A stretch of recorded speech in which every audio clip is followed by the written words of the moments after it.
Has anyone booked a place to stay using Airbnb? It has over 800,000 listings in 192 countries. It's already the world's biggest accommodation company, and it is just 6 years old. So is Uber. It's probably the biggest cab company in the world. It operates in 140 cities, 45 countries. Who owns a tablet, an iPad or something like that? Nearly everybody. The iPad will be 5 on the 3rd of April this year, just 5 years old.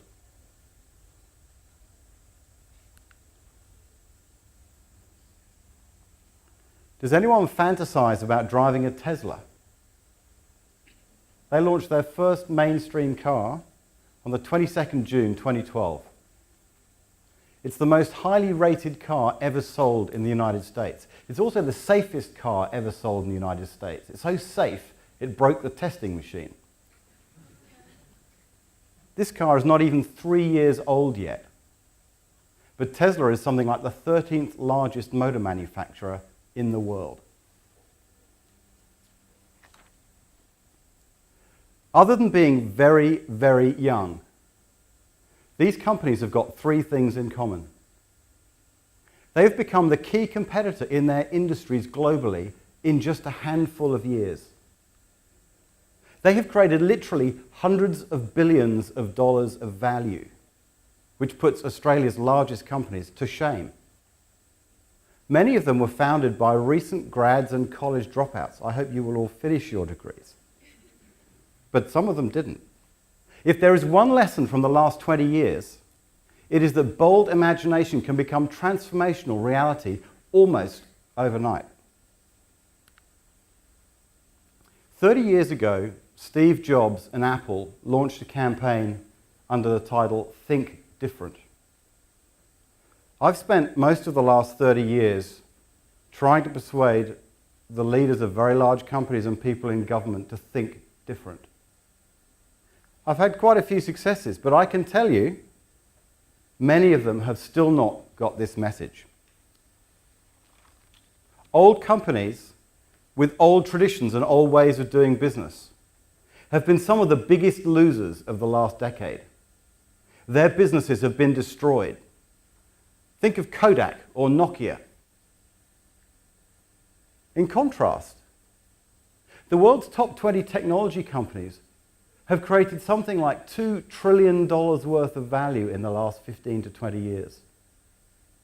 They were founded by a bunch of college kids, powered by pizza and Red Bull. They worked in garages. They hated the status quo. They wore jeans to work.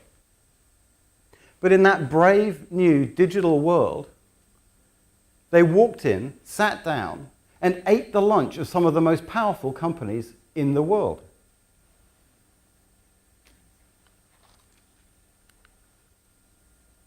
You may recognize some of the faces. If you don't, the ones on the left are abject failures who've destroyed a good $100 billion each. The people on the right are slightly better known. The incumbents, though, these old people, were better placed than anyone to build these new businesses. Think about it. They had the money, they had the influence, they had the paying customers already. But these iconic old world companies laid down and went to sleep. Some of them simply laid down and died. How could the 23-year-olds in jeans and bare feet outsmart, outperform, outgrow the richest, best advised, and most powerful companies in the world? If you're a dog, you walk around in circles and then you lie down and you go to sleep. There are thousands of companies like this. If you're 23 and thinking about setting up a business, just find one of those dogs, follow it round and take over what it does. For some companies, it's been nearly that easy. Australia was not discovered or built by people that lay down and went to sleep. Australia's heritage is the Aboriginal peoples, including the Cadigal people of the Eora Nation, who are the traditional custodians of the land where we are sitting right now. I pay my respect to their elders past and present, and think of this. They have been here 50,000 years. We won't, any of us, live even 50,000 days. Australia has been home to some amazing inventions over the years, quite a few from UNSW and from other universities in this state. The electric drill, solar hot water heating, cochlear implants, the black box flight recorder, the cure for the stomach ulcer, the cervical cancer vaccine, dual flush toilets, polymer banknotes, ultrasound, digital sampling of music, even software product activation was invented in Australia. Does anyone know where the world's most patented person lives? Sydney. Almost no one knows that. So be prepared as you head out into your careers and what comes next to think different. Imagine that you too can change the world. Then go out and do exactly that. It sounds crazy, but the 23-year-olds have shown it's possible. It's that kind of crazy thinking that gave birth to the Pottinger business 12 or so years ago. We bring ideas, people, and data together to change the world. If that sounds wildly ambitious, frankly, it is. We love challenging the status quo. We love working across borders and cultures and actively finding ways to think differently. We love reaching out, grasping opportunities, helping our clients to do that. And we've achieved, I think, some amazing things along the way. But the sad truth is, and this is what you will grapple with, people hate change. The status quo is familiar, it's comfortable, it's quite addictive, really. It's deadly. Actually, it's the most dangerous drug in active use in boardrooms around the world. You can't expect people to change their DNA, maybe not overnight at least. You can't expect them to turn their back on this very comfortable status quo. You can't expect them to give up their addiction to frameworks and discounted cash flow models and all the things they've learned through their careers. But we can show them the evidence that an obsessive focus on the short term simply doesn't work. In business, the 23-year-olds have won and the old people have lost. The 23-year-olds had a truly long-term vision as to what was possible. They did not have a 3-month plan. They might have had a 1-week plan as to how they were going to eat, but their business was about the very long term. In politics, if I can mention that dirty word, small targets and short-termism before elections have turned into huge targets after elections. We've seen more dramatic falls in popularity following an election than ever before in Australian history.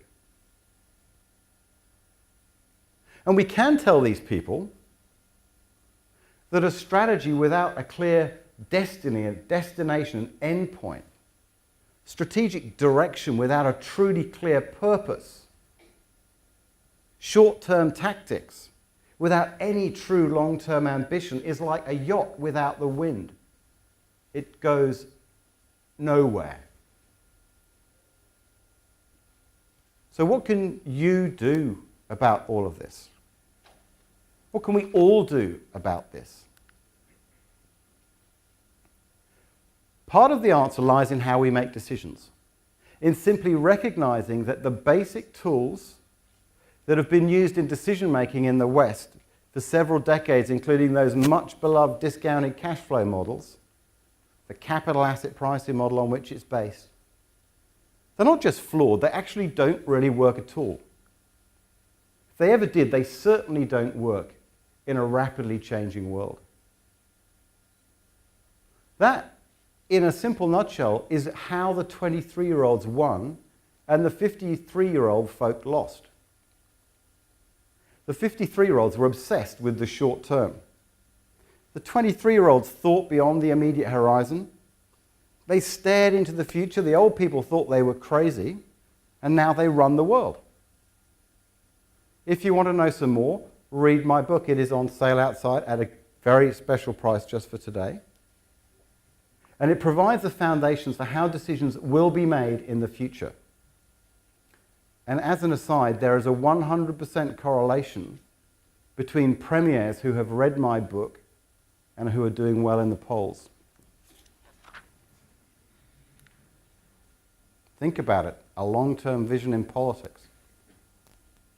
Another part of the answer, and I'm sure you'll have heard some of this today, lies in data. Jim Barksdale, the founder of Netscape, once said, "If we have data, let's look at data. If all we've got is opinions, let's go with mine." Big data has been applied to beer and nappies. If you put beer next to nappies in the supermarket, you sell more beer.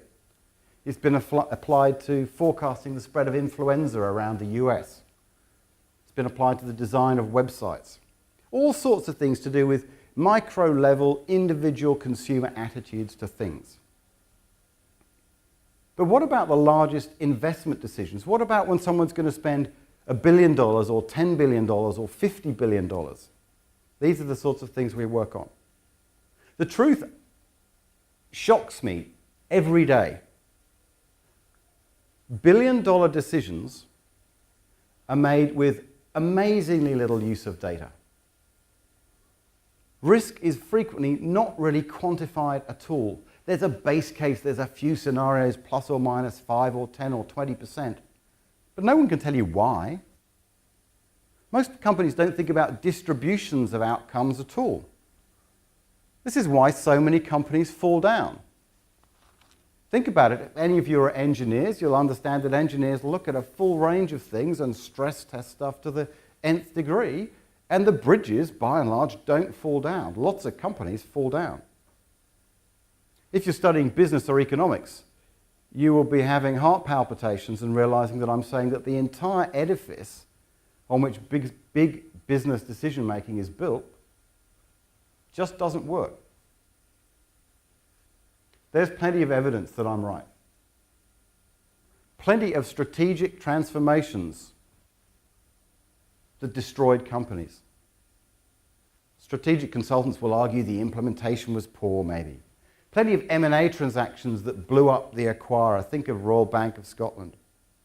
Investment bankers will say, look, the timing was a bit unlucky and the world's moved on and fees have been pocketed.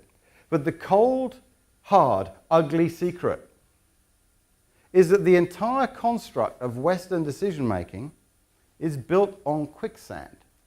There is no epistemology.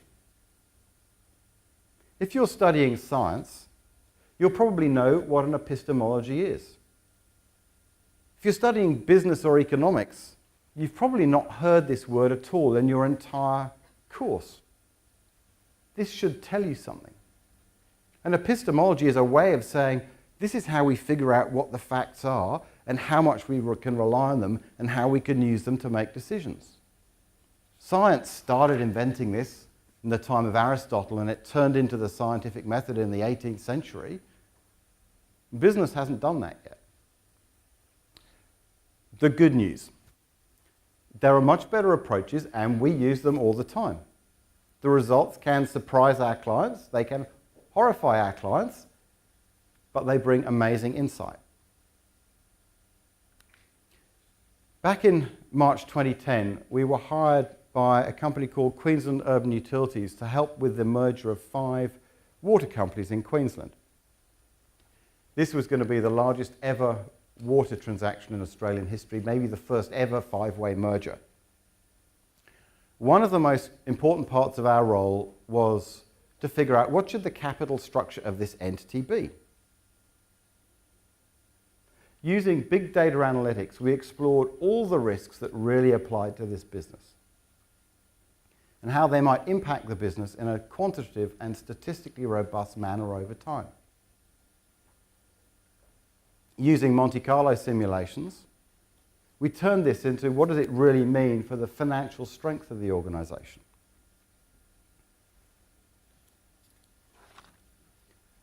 We reached some answers. The company followed our advice, and on the 1st July 2010, the right capital structure was implemented.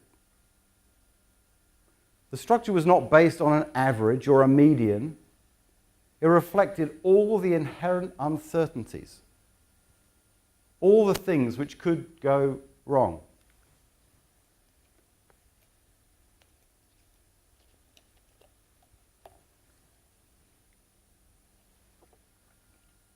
Six months later, Brisbane was inundated. The second once-in-a-century event in about 35 years led to significant damage to QUU's infrastructure. Because of our advice, the company was able to absorb the costs with no need to go back to its shareholders for more equity.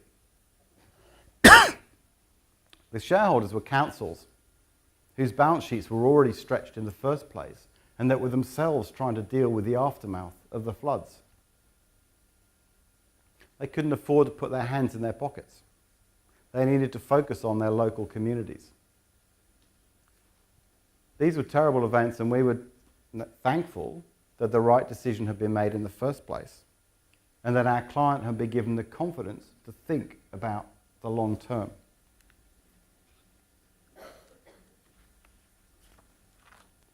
This is my son, William. He's 7 years old. If it's not clear, the thing on his back is a jet pack. A few months ago, he said to me, "Dad, Mum, when you're dead, can we have your boat?" I was thrilled. Like, really, I was thrilled. He was thinking about his siblings, not just himself. He actually said we. And he was thinking long term. I hope he was. But if William lives to an average age, you'll be able to invite him back here to the AUSFIC conference in the year 2100, as like as not. The start of the 22nd century. That's why I am obsessed with the idea that the long term starts tomorrow. The choices we make today and tomorrow will determine the paths that are available in the future. So as you leave here today,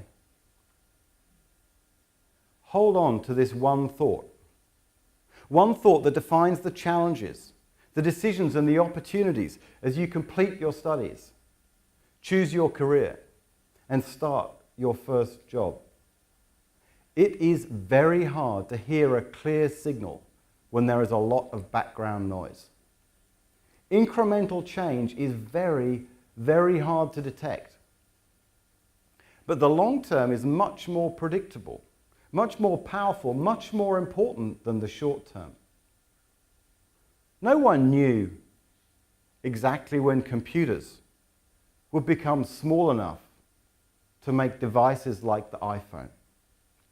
But anyone who was remotely close to the progression on processor power, battery storage capacity, and screen technologies in even the early 1990s knew that smartphones would be along at some point in the subsequent decade, in the decade when it happened. This was just predictable. You couldn't pick the date. Maybe you didn't get the year right, but within a couple of years, everything followed those Moore's Law curves and arrived when expected. So focus on destiny, not just for the organization you work in, or even for the country that you choose to live in, but for yourself, who you choose to be. As Cassandra said this morning, the world faces many complex, incredibly difficult problems. And you are amazingly important to solving them, making the world a better place.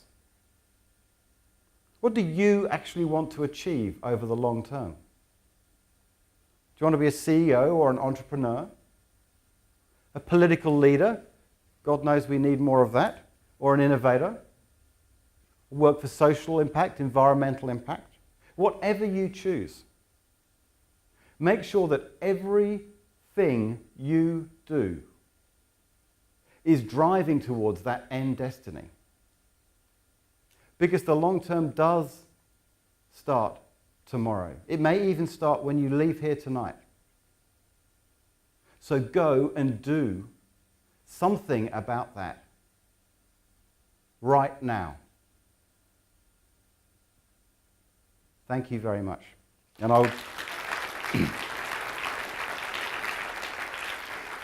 I'd be delighted to take questions. I haven't shocked you all so much.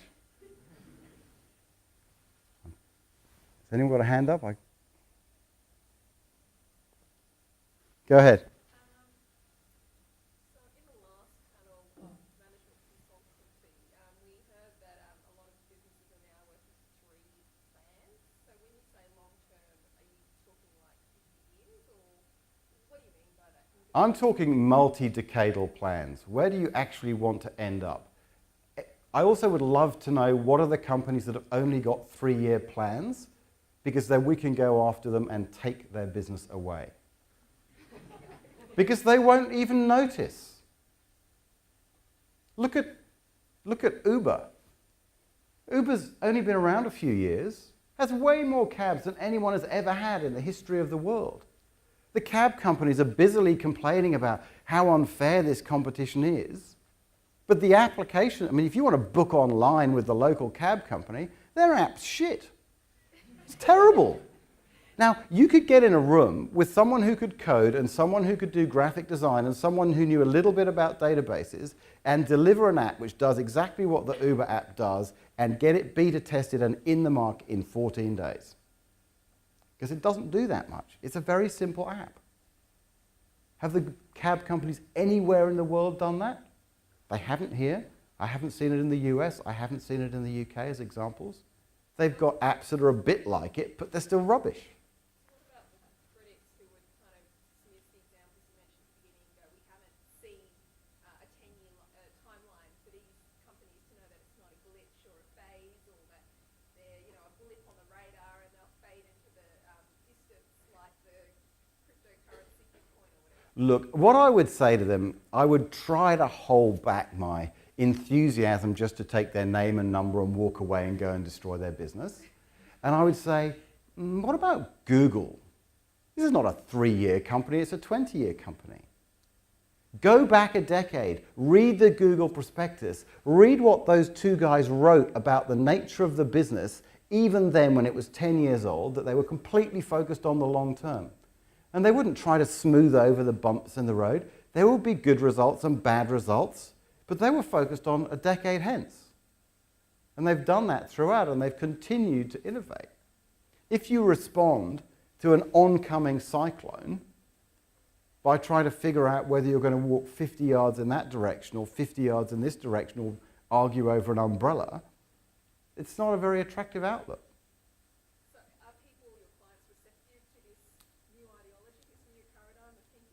Our clients are receptive. The ones that don't like us generally don't hire us because they are not ready to deal with the fact that the status quo is no longer a safe place to be.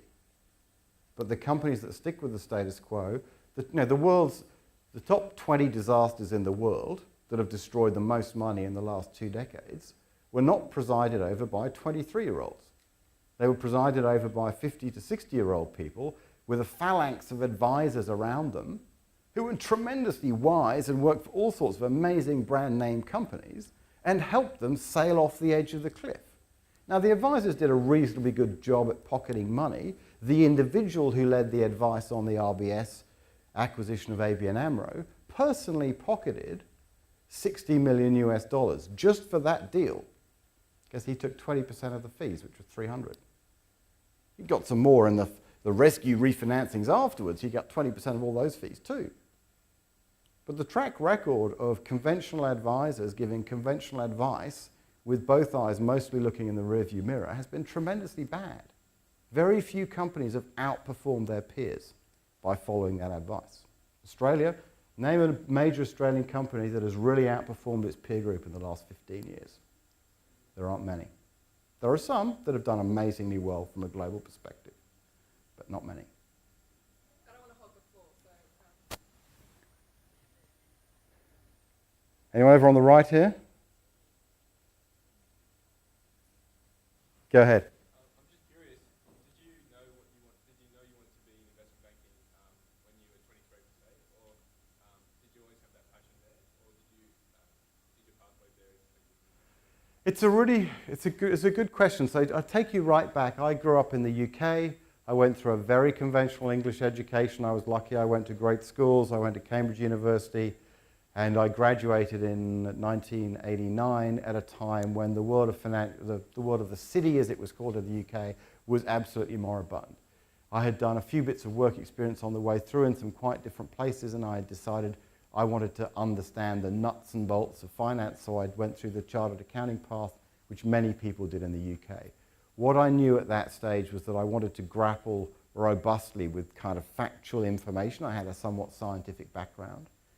And I rapidly became clear I was much more interested in the strategic development of businesses than the sort of the day-to-day stuff. Did I know I really wanted to be an investment banker even then? No.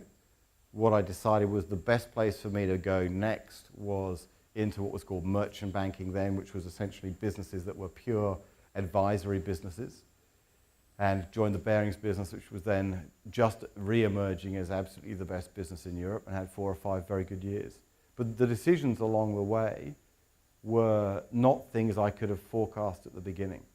I had no idea I would end up living in Australia come 2003, or setting up my own business, or becoming involved in some of the things that I'm now doing, whether it's the B20 infrastructure task force or the Corporate Leaders Group on Climate Change in the UK. I have an emerging academic partnership with one of the parts of Cambridge University. I'm doing some stuff with Oxford University as well.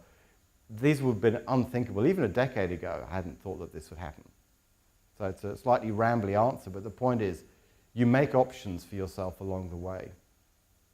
And go and believe in what's possible. It's amazing what can be achieved.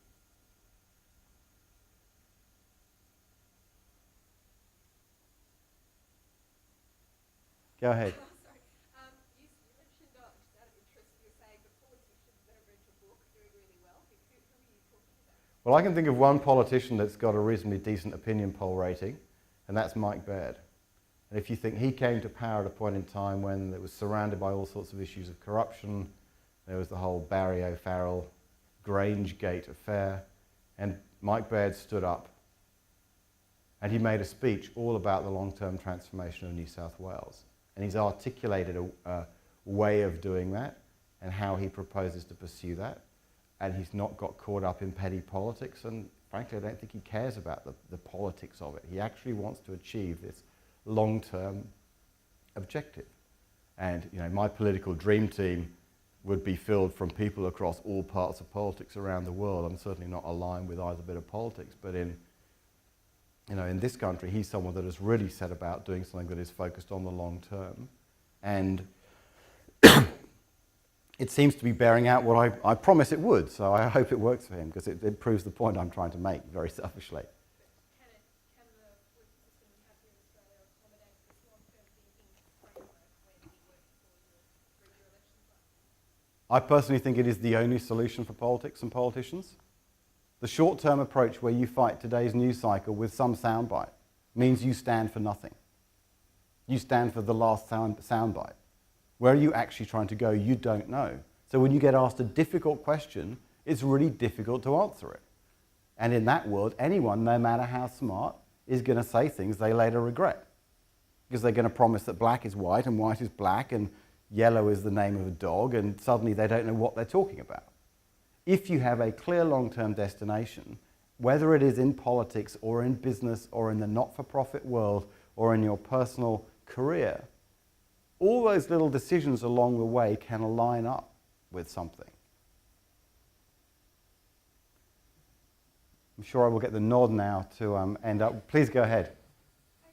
So, wouldn't we say that in a very fast-paced and changing business world that we're currently in, that's constantly evolving, that it'd be difficult to make such long-term plans?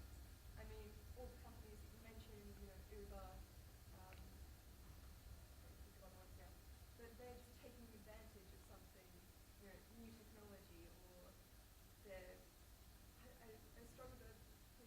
So look, here's a couple of ways to think about it because it's a very good question. The simple answer is, when you drive down a motorway, the faster you go, the further ahead you look. If you don't look far ahead, you crash and you may die. Now, of course, that is challenging. In the business world, people get sucked into the fast-moving, changing everything world. They get sucked into the, let's have a 3-month strategy, and they don't see the big picture. What Uber saw was there were lots of limos driving around San Francisco with no one in them. And there were lots of people who would like to go in a limo but wouldn't pay the price. So how do you connect all that unused capacity in limos with the people that might be prepared to pay more than a regular cab that's a bit shonky, but less than the limo price?